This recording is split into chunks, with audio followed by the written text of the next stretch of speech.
Que fait l'arme de Frostbound?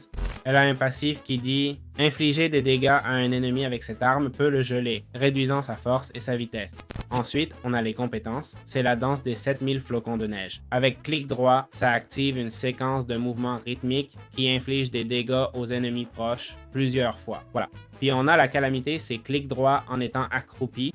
Ça invoque 5 formations de glace devant le lanceur. C'est l'attaque linéaire classique. Regardez, vous allez voir. L'attaque linéaire typique, la voilà, qui frappe 5 fois de suite. Je ne peux pas vous donner d'exemple, mais ce n'est pas très original.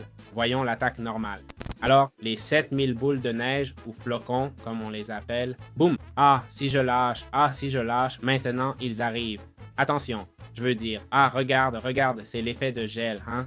Regarde, c'est gelé. Voyons si je peux en toucher un sans le tuer. Là, il est congelé. Lenteur 5, fatigue minière 5, mon Dieu, mais contre les boss, ça doit être une arme cassée. Je pense que cette arme est brisée pour 2 raisons. En solo, attaquer un joueur ou un mob seul est fou.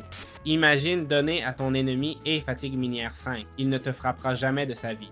Et puis, maintenir clic droit pour ses dégâts de zone, pas si bon non plus, hein? Ce n'est pas si bon non plus. Je vais lâcher un moment. Boum. Et le temps de recharge est assez long. Bon, ces dégâts de zone sont assez lents, en fait. Si vous êtes 5 ou 6 à maintenir ça, vous pouvez faire quelque chose. Mais seul, ça va prendre du temps. Tu vas devoir patienter un peu comme ça. Donc non, ça ne me semble pas très efficace. Mais je vous assure, le tir unique de cette arme est brutal. Je vous dis aussi, voyons, laissez-moi essayer le mur de...